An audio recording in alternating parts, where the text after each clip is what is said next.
Assalamualaikum warahmatullahi wabarakatuh. Teman-teman, bagaimana kabarnya hari ini? Semoga kita senantiasa berada dalam lindungan Allah Subhanahu wa taala. Amin ya rabbal alamin. Sebelum kita memulai kegiatan kali ini, mari sama-sama melafalkan basmalah. Bismillahirrahmanirrahim.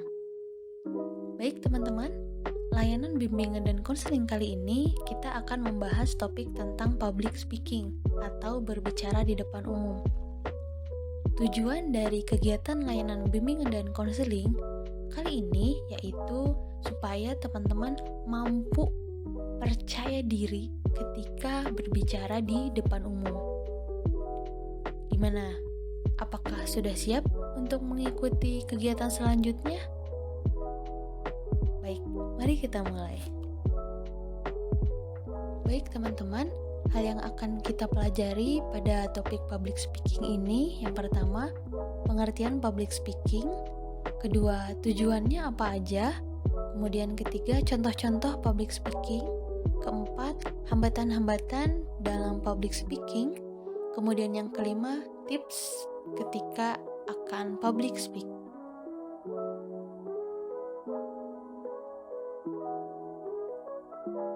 Secara sederhana, public speaking itu berbicara di depan umum. Kalau lebih detailnya sih gini, public speaking atau berbicara di depan umum merupakan kemampuan berbicara di depan banyak orang untuk menyampaikan pesan yang dapat dimengerti sekaligus dipercayai oleh pendengarnya. Nah, mari kita garis bawahi di bagian untuk menyampaikan pesan yang dapat dimengerti. Seorang public speaker, dia itu harus mampu menyederhanakan materi yang akan disampaikan supaya audiensnya itu atau pendengarnya gitu merasakan manfaatnya secara sederhana dan tidak bertele-tele gitu. Nah, otomatis setelah dimengerti, si pendengarnya itu akan mempercayai, kemudian akan dirasakan manfaatnya.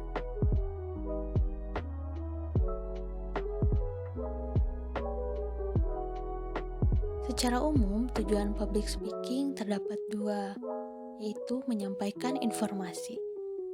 Nah, teman-teman masih ingat ketika momen-momen upacara bendera di hari Senin pagi? Biasanya pembina upacara selalu ada menyampaikan pengumuman. Atau ketika akan PKL, teman-teman ada pengarahan terlebih dahulu dari guru yang menjadi petugas PKL. Biasanya materinya itu tentang apa aja sih yang harus disiapkan ketika akan PKL dan hal apa aja yang harus dilakukan di tempat PKL. Kemudian nanti laporannya apakah secara tertulis atau wawancara. Kalau tertulis, cara penulisan laporannya seperti apa saja gitu. Atau ketika guru di dalam kelas nih menyampaikan materi pembelajaran. Nah, hal itu juga termasuk informasi gitu. Karena informasi tersebut bisa jadi hal baru atau hal yang sudah teman-teman ketahui. Atau contoh lain, ada penyuluhan dari puskesmas tentang kiat sehat di masa COVID-19 gitu.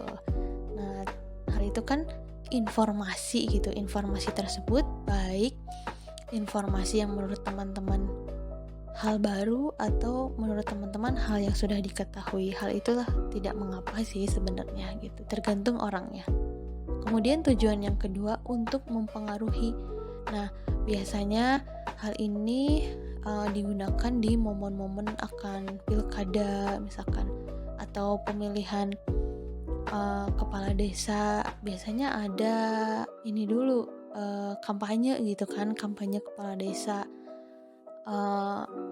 Untuk menyampaikan visi misinya dan mempengaruhi audiensnya untuk memilih mereka sebagai calon kepala desa.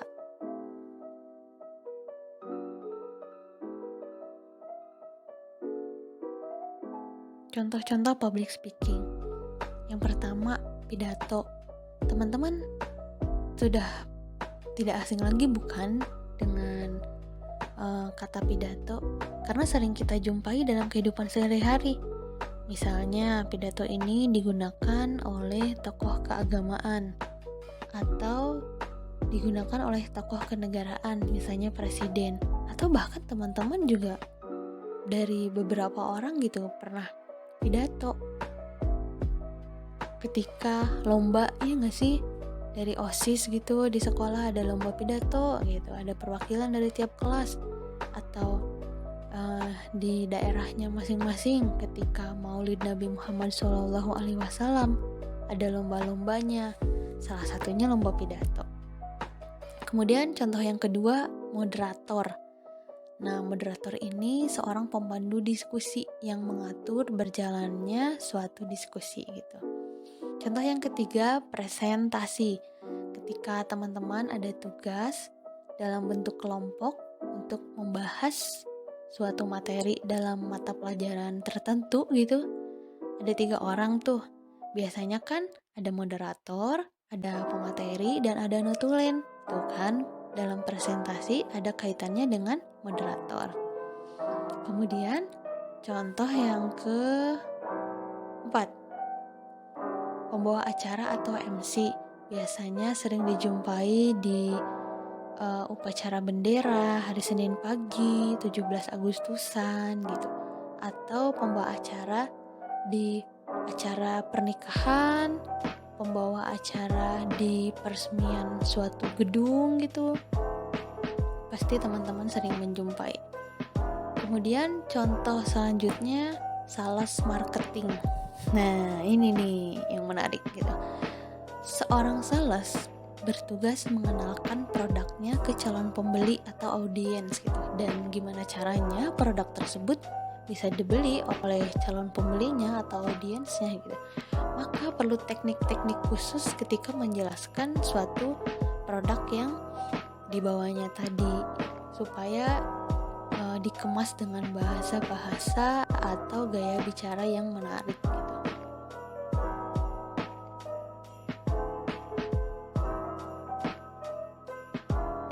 Hambatan-hambatan dalam public speaking. Teman-teman pernah mengalami gak sih ketika akan berbicara di depan umum tapi malu gitu? Sebenarnya tidak ada yang salah sih ketika memiliki rasa malu, karena manusia memang harus memiliki rasa malu gitu. Tapi rasa malu tersebut ditempatkan pada tempatnya. Misal, malu karena berbicara tidak sopan, malu karena sering bolos sekolah, malu karena terlambat ke sekolah, malu karena tidak membantu orang tua di rumah gitu. Nah, malu dalam konteks public speaking biasanya nih terjadi pada orang-orang yang belum terbiasa berbicara di depan umum atau karena kurang persiapan gitu. Nah, ketika belum terbiasa dan kurang persiapan, diusahakan teman-teman harus sering latihan supaya rasa malunya berkurang. Kemudian hambatan yang kedua, panik atau gugup.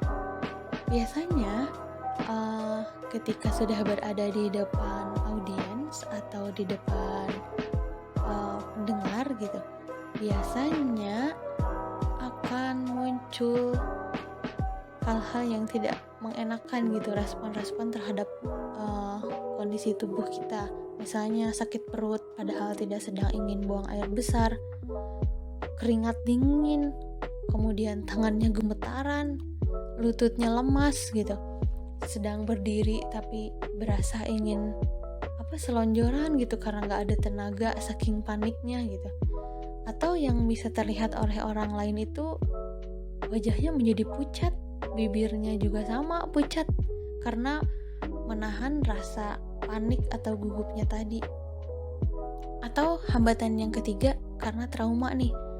Misal trauma tersebut terjadi di masa SD gitu. Sekarang dia sudah SMK. Tapi dari SD, SMP sampai SMK dia tidak berani lagi untuk berbicara di depan kelas.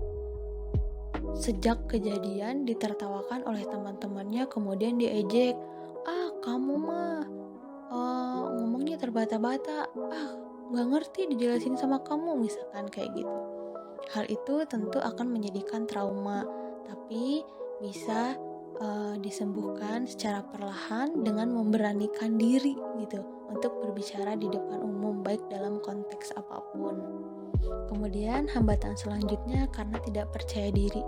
Nah, tidak percaya diri ini biasanya muncul oleh pemikiran-pemikiran yang sebenarnya di luar kendali kita, dan sebenarnya juga hal itu belum tentu akan terjadi gitu. Misal muncul pemikiran, aduh nanti bisa nggak ya presentasinya?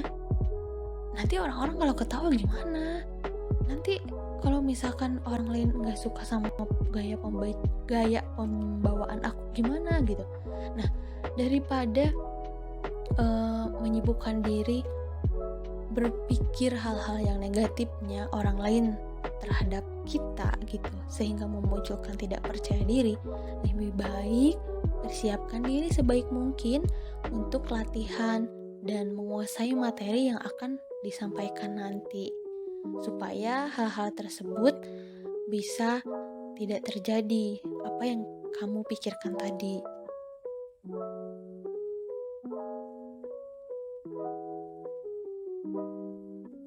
Tips-tips dalam public speaking. Yang pertama, persiapkan fisik dan mental. Bayangkan deh kalau misalkan kita harus berbicara di depan umum, tapi kondisi kita sedang tidak baik-baik saja, sedang flu gitu.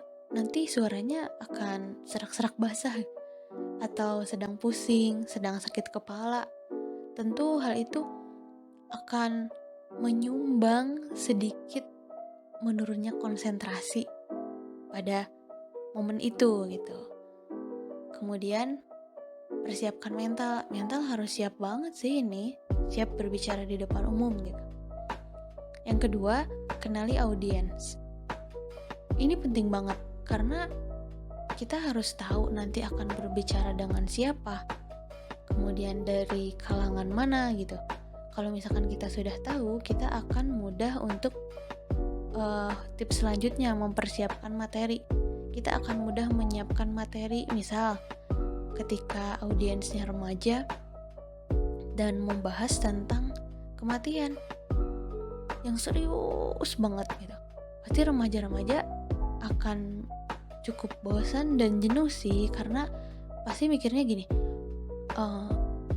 ya elah mikirin kematian sampai seserius ini, sedangkan kehidupan hal-hal baik juga perlu dipikirin dengan serius supaya nanti ke akhirat membawa amal yang baik gitu, dengan membawa nilai-nilai kebaikan.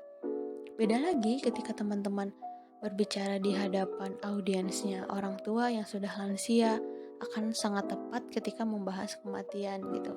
Karena biasanya para lansia itu bagaimana caranya mempersiapkan kematian sebaik mungkin, membawa amal yang baik dari dunia untuk nanti di akhirat kelak gitu.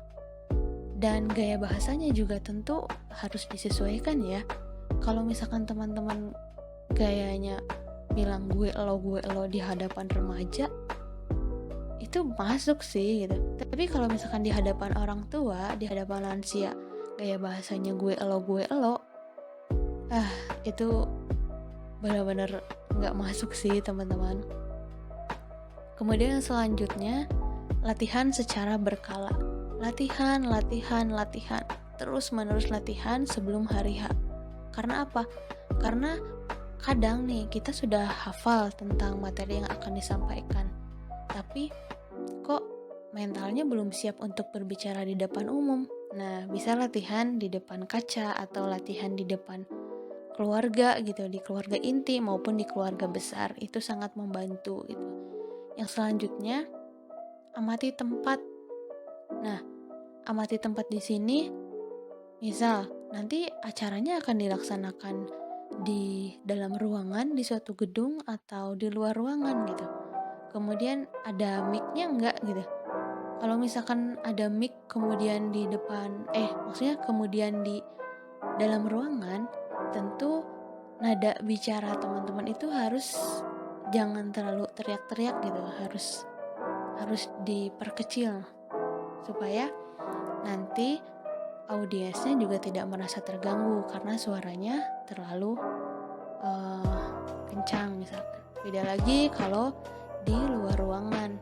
Di luar ruangan harus memerlukan tenaga ekstra. Meskipun sudah memakai mic, tapi terkadang ada hambatan lain karena mati lampu atau gimana gitu. Itu harus bisa mengaturnya. Yang terakhir, menerima apapun yang terjadi, termasuk gagal atau suksesnya tadi teman-teman saat di depan audiens. Kegagalan itu kadang bagi beberapa orang ya bisa dijadikan sebagai memacu dirinya untuk bisa belajar lebih baik lagi. Atau bagi sebagian orang gagal itu merupakan perjuangan terakhir yang tidak perlu diperjuangkan lagi gitu. Bahkan ya udah ketika gagal udah selesai, nggak mau mencoba lagi gitu. Nah, kalau misalkan sukses tentu akan merasa lega gitu, akan merasa bangga pada diri sendiri karena hasil dari latihan-latihan sebelumnya bisa berhasil pada hari H-nya. Alhamdulillahirabbil alamin. Layanan bimbingan dan konseling topik public speaking telah kita pelajari bersama-sama. Saya berharap teman-teman lebih percaya diri lagi ketika berbicara di depan umum, dan hal itu bisa dilatih ketika teman-teman berada di dalam kelas. Jadi, teman-teman diusahakan untuk mampu mengemukakan pendapat, menjawab pertanyaan dari guru, atau aktif bertanya tentang mata pelajaran yang sedang diajarkan di dalam kelas tadi gitu. Dan mari kita akhiri proses kegiatan layanan bimbingan dan konseling dengan melafalkan hamdalah bersama-sama. Alhamdulillahirabbil alamin. Terima kasih teman-teman. Sampai jumpa di pertemuan selanjutnya. Wassalamualaikum warahmatullahi wabarakatuh.